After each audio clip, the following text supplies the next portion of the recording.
한국이 핵추진 잠수함을 만든다고 하면 대부분 이렇게 생각합니다. 미국 기술 없이 가능하겠어? 중국이나 러시아도 제대로 못 만드는데? 그런데 전 세계가 몰랐던 충격적인 사실이 있습니다. 대한민국은 이미 20년 넘게 핵추진 잠수함 개발을 준비해왔고 거의 모든 핵심 기술을 확보한 상태거든요. 세계 최고의 조선 능력, 독자적인 원자로 설계, 기본 설계까지 전부 갖춰놓고 기회만 노리고 있었던 겁니다.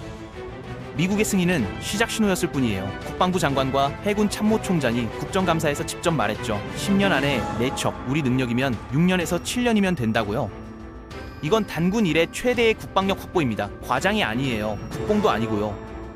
왜 이렇게까지 말할 수 있는지, 핵추진 잠수함이 도대체 뭐길래 이토록 중요한 건지 낱낱이 파헤쳐 보겠습니다.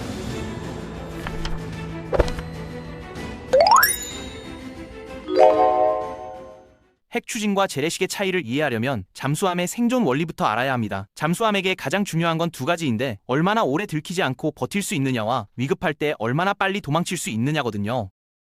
디젤 잠수함은 이 두 가지에서 태생적 한계를 가지고 있습니다. 디젤 엔진을 돌리려면 연료를 태워야 하고 연료를 태우려면 산소가 필요한데 물속에서 엔진을 가동하면 승조원들 숨 쉴 공기까지 다 써버리는 데다 엔진 소음이 적의 손아에 그대로 잡히거든요.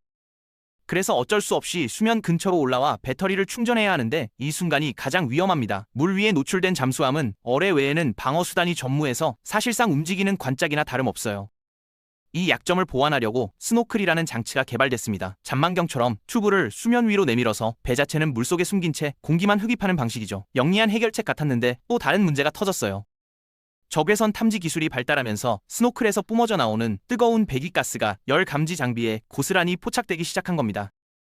아무리 배를 물속에 숨겨도 열 신호가 하늘로 올라가면 소용없잖아요. 그래서 등장한 게 AIP 시스템입니다. 쉽게 말해서 공기 없이도 추진력을 만들어내는 기술인데 연료전지나 산소 발생 장치를 활용해서 물속에서도 자체적으로 동력을 만들어내는 방식이에요.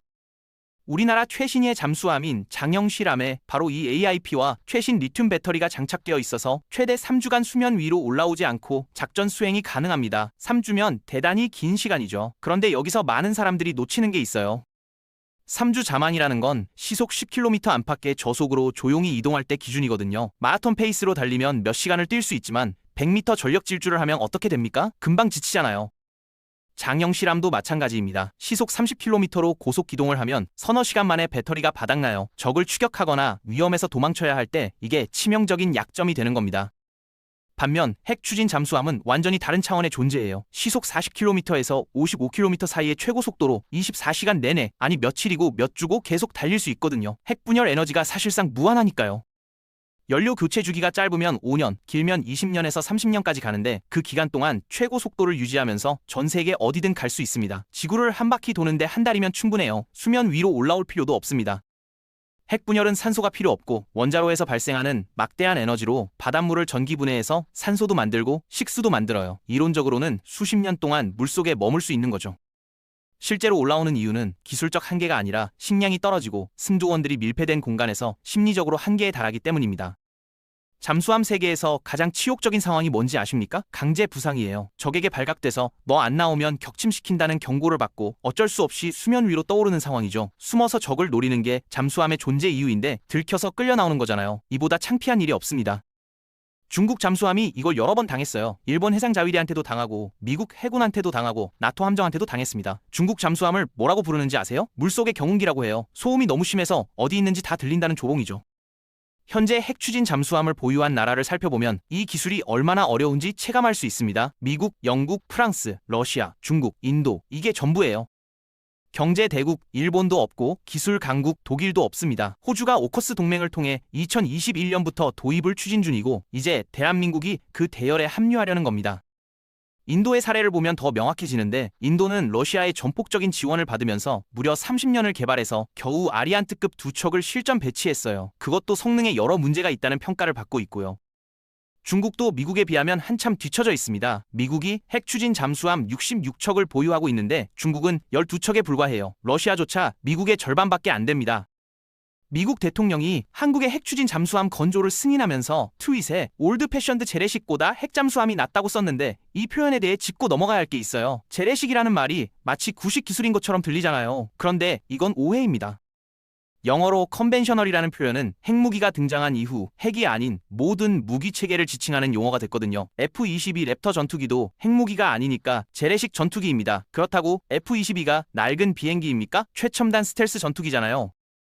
기술 집약도만 따지면 오히려 재래식 잠수함이 핵 추진보다 더 복잡한 기술이 들어가요. AIP 시스템, 고성능 리튬 배터리, 초정밀 소음 저감 기술 같은 것들이 총동원되거든요. 다만 작전 능력 측면에서 핵 추진을 따라갈 수 없다는 게 본질적인 한계인 겁니다. 북한의 상황도 살펴볼 필요가 있습니다. 북한이 2023년 9월에 핵 추진 잠수함이라고 주장하는 걸 진수했거든요. 그런데 실체를 보면 한심하기 짝이 없어요. 1970년대에 개발된 로미오급 잠수함을 기반으로 한 건데 이 로미오급이라는 게 2차 세계대전 독일 유보트에서 한 단계 발전한 수준이에요. 그러니까 반세기도 더 된 구형 잠수함 선체를 늘려서 미사일 발사대를 얹어놓은 거죠. 문제가 뭐냐면 원래 설계에 없던 구조물을 억지로 붙여놓으니까 균형이 안 맞아요. 수상 항해할 때는 한쪽으로 기울고 물속에 들어가면 계속 가라앉으려고 하고 진수한 이후로 어디 있는지 아무도 몰라요. 재수 없으면 영원히 물속에 있을 수도 있습니다. 완전히 실패한 거죠. 그렇다면 대한민국은 어떻게 핵 추진 잠수함을 만들 수 있다는 걸까요? 여기서 많은 분들이 의문을 가집니다. 미국이 기술을 안 주면 어떡하냐고요. 명확하게 말씀드리면 미국 기술이 필요 없습니다. 우리는 자체 설계로 만들 계획이에요.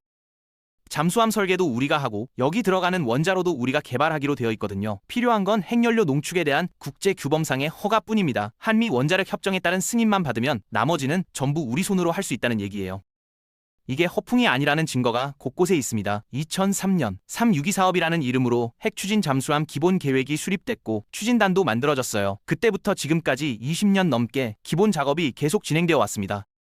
기본 설계는 사실상 완료된 상태라고 보면 돼요. 거기에 대한민국의 조선 능력은 세계 최정상이잖아요. 가장 기술 난도가 높은 선박이 LNG 운반선인데 영하 160도 극저온 상태에서 액화 천연가스를 운반해야 하니까 기술의 총화라고 불립니다. 올해 8월까지 전 세계에서 발주된 LNG선이 16척인데 그중 14척을 한국조선소가 수주했어요. 나머지 2척은요? 한국조선소의 미국 자회사가 가져갔습니다. 사실상 100%이 독점인 거죠.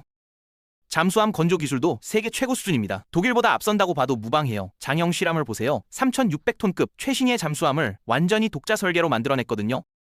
잠수함 이름을 보통 어떻게 짓습니까? 안중근, 도산 안창호처럼 독립운동가나 손원일, 장보고처럼 군사적 영웅의 이름을 붙이잖아요. 그런데 왜 최신 잠수함에 장영실이라는 과학자의 이름을 붙였을까요? 조선시대 세종대왕 시절 최고의 기술자 이름이에요. 그만큼 기술력에 자신이 있다는 뜻입니다. 원자로 기술도 마찬가지예요. 대한민국은 원전 강국이잖아요. 해외에 원전을 수출하는 나라입니다. 잠수함 건조 능력이 있고 원자로 기술이 있으면 핵 추진 잠수함을 못 만들 이유가 없는 거죠. 핵 추진 잠수함이 확보되면 대한민국 해군의 작전 능력은 차원이 달라집니다. 올해 2월에 기동함대 사령부가 창설됐거든요. 기존에는 해역함대 체제였어요. 특정 해역을 방어하는 개념이었는데 기동함대는 완전히 다릅니다. 독립된 원양함대를 구성해서 전 세계 어디든 이동하며 작전을 수행하는 거예요. 미국의 항모전단을 생각하시면 됩니다. 미국 항모전단이 어떻게 구성되는지 아세요? 항공모함 1척, 이지스 순양함이나 구축함 2척 이상, 군수 보급함, 그리고 물속에서 호위하는 핵 추진 공격 잠수함 1척. 이게 기본 편성이에요. 왜 핵 추진 잠수함이 필수냐면 항공모함이 고속으로 이동하기 때문입니다. 시속 50km 가까이 되는 항모 전단을 재래식 잠수함이 따라가려면 몇 시간 만에 배터리가 방전되어 호위가 불가능한 거죠. 핵 추진 잠수함만이 항모와 같은 속도로 이동하면서 수중 위협을 막아낼 수 있습니다. 우리 기동함대에 지금 뭐가 부족한지 보이시죠? 이지스 구축함 있고 군수 보급함 있고 마라도함이나 독도함 같은 대형 상륙함도 있어요. 그런데 물속 호위 전력이 없거든요. 핵 추진 잠수함이 확보되면 비로소 진정한 의미의 기동함대가 완성되는 겁니다. 이렇게 되면 뭐가 가능해지냐고요? 전 세계 어디든 독자적인 병력 투사가 가능해집니다. 미국처럼 10만 톤급 핵 추진 항공모함을 중심으로 한 대규모 전단은 아니지만 우리만의 타격 능력을 갖춘 원양 작전이 현실화되는 거예요. 지난번 미얀마 사태 때 교민 보호를 위해 함정을 파견했잖아요. 앞으로는 이런 상황에서 훨씬 강력한 대응이 가능해집니다. 이지스 구축함, 대형 상륙함, 군수 보급함, 거기에 핵 추진 잠수함까지 갖춘 전단을 세계 어디든 보낼 수 있는 나라가 몇이나 되겠습니까? 주변국에 대한 억제력도 완전히 달라집니다. 그동안 중국 핵 추진 잠수함이 우리 해역에서 마음대로 활동해왔어요. 우리가 탐지해도 쫓아갈 수가 없었거든요. 속도가 안 되니까 눈앞에서 유유히 빠져나가는 걸 지켜볼 수밖에 없었던 거죠. 얼마나 분했겠습니까? 이게 해군 입장에서는 비밀이니까 자세히 말할 수 없는 내용들이 많을 텐데 핵 추진 잠수함을 갖게 되면 상황이 역전됩니다. 중국 북해 함대가 산둥반도에서 서해로 내려오는 걸 탐지하는 순간 끝까지 추적할 수 있어요. 서해는 수심이 얕아서 잠수함이 들키기 쉬운 해역이거든요. 나가는 거 확인하고 쭉 따라붙으면 되는 겁니다. 동해는 또 다른 의미에서 중요합니다. 동해가 왜 잠수함의 천국이라고 불리는지 아세요? 수심이 깊은 것도 있지만 더 결정적인 이유가 있어요. 남쪽에서 올라오는 따뜻한 해류와 북쪽 베링해에서 내려오는 차가운 해류가 동해에서 만나 거대한 수온 경계층을 형성하거든요. 이 경계층이 음파를 굴절시켜서 소나 탐지가 극도로 어려워집니다. 여기에 핵추진 잠수함이 숨어 있으면 2달이고 3달이고 아무도 못 찾아요. 북한 입장에서 생각해보세요. 언제 어디서 튀어나올지 모르는 핵추진 잠수함이 현무사 같은 4.5톤짜리 괴물 미사일을 잔뜩 싣고 동해 어딘가에 숨어 있는 겁니다. 김정은이 잠을 잘 수 있겠습니까? 현무사 미사일 얘기가 나왔으니 말인데 핵추진 잠수함의 화력 투사 능력도 짚어봐야 합니다. 장영실 함에도 수직 발사관이 10기가 장착되어 있는데 핵추진 잠수함은 덩치가 훨씬 크니까 발사관 수도 늘어나요. 현재 계획 중인 한국형 핵추진 잠수함이 5,000톤에서 6,000톤급으로 알려져 있는데 이 정도면 프랑스의 바라쿠다급이나 인도의 아리안트급과 비슷한 규모입니다. 수직 발사관이 최소 12기에서 16기 정도 들어갈 수 있어요. 거기에 현무사 탄도미사일이 탑재되면 전략적 타격 능력이 획기적으로 강화되는 거죠. 핵추진 잠수함의 또 다른 장점은 생존성입니다. 재래식 잠수함은 어뢰를 쏘려면 발사관을 열어야 하는데 그 소리가 적함에 그대로 들려요. 거리가 가까우니까요.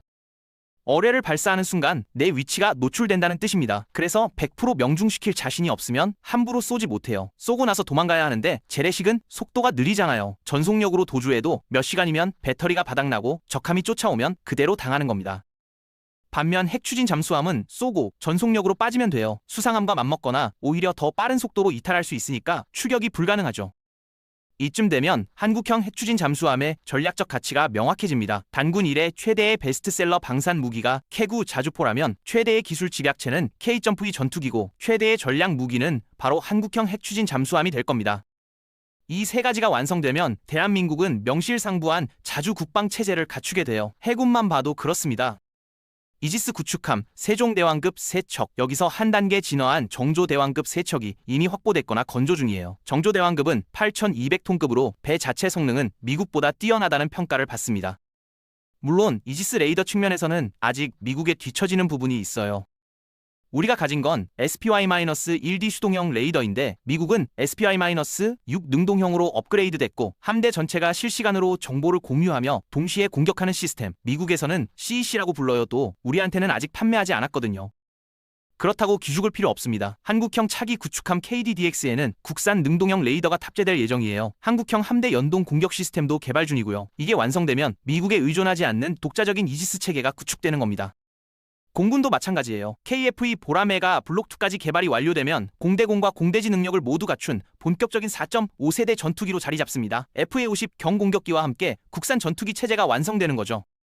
물론 F-35와 F-15K도 당분간 운용되겠지만 주력은 우리가 만든 전투기가 될 겁니다. 육군은 이미 K2 흑표전차, K9 자주포, 천무 다연장 로켓, 천궁 대공 미사일 등 거의 모든 장비가 국산화되어 있어요. 세계 어느 나라와 비교해도 뒤지지 않는 첨단 국방력입니다. 핵추진 잠수함 도입 계획을 보면 처음에 4척이라고 했는데 보통 잠수함은 3척 단위로 운용합니다. 3직이라고 해서 한 척은 작전, 한 척은 교육훈련, 한 척은 정비와 휴식. 배는 한 번 만들면 30년에서 40년을 쓰니까 계속 수리하고 정비해야 하거든요. 그런데 왜 4척일까요? 아마 3척을 먼저 만들고 4번째는 개량형으로 갈 가능성이 높습니다. 최종적으로는 6척까지 늘어날 수 있어요. 한국형 핵추진 잠수함 6척이 확보되면 완벽한 자주국방 체제가 완성됩니다. 우리의 저력을 보여주는 또 다른 사례가 있어요. 트럼프 대통령이 필라델피아 조선소 방문했을 때 한국 조선소에 와서 만들어달라고 요청한 거 아시죠? 미국이 우리 기술을 필요로 하는 겁니다. 우리가 미국한테 기술을 받아야 하는 게 아니라 미국이 우리 기술을 탐내는 상황이에요. 최근 엔비디아의 젠슨 황 CEO가 한국을 AI 허브로 선택한 것도 같은 맥락입니다. 반도체 강국, 제조업 강국, 전자기술 강국인 대한민국의 역량이 국방 분야에서도 빛을 발하는 거죠. AI 기술까지 결합된 미래 국방력을 상상해보세요. 정리하자면 이렇습니다. 대한민국은 핵추진 잠수함을 만들 기술력을 이미 보유하고 있어요. 미국의 도움이 필요한 건 핵연료 농축 승인뿐입니다. 조선 능력 세계 1위, 원자로 기술 보유, 20년간의 기본 설계 축적, 이 세 가지가 합쳐지면 6년에서 7년 안에 첫 번째 핵추진 잠수함을 진수시킬 수 있어요. 비용도 많이 들고 원자로 운용의 위험성도 있고 나중에 폐기할 때 또 엄청난 돈이 들어가지만 그럼에도 불구하고 작전 능력만 놓고 보면 재래식과는 비교 자체가 불가능합니다. 핵추진 잠수함을 갖느냐 못 갖느냐는 하늘과 땅 차이예요. 100m 달리기를 24시간 연속으로 뛸 수 있는 선수와 일반인이 경쟁하는 거나 마찬가지거든요. 게임 자체가 안 됩니다. 북한의 핵 위협에 대한 확실한 억제력이 생기는 건 물론이고 중국과 일본 같은 주변 강대국에 대해서도 전략적 균형을 이룰 수 있어요. 더 이상 눈치 보면서 당하고만 있을 필요가 없어지는 거죠. 이건 단순한 무기 도입이 아니라 대한민국의 전략적 위상 자체가 바뀌는 문제입니다. 핵 추진 잠수함 확보에 있어서만큼은 정쟁이 있을 수 없습니다. 여당이든 야당이든 이건 국가의 미래가 걸린 문제거든요. 미국이 승인해준 이 기회를 절대 놓쳐서는 안 됩니다. 단군 이래 최강의 국방력, 그 완성이 눈앞에 다가왔습니다.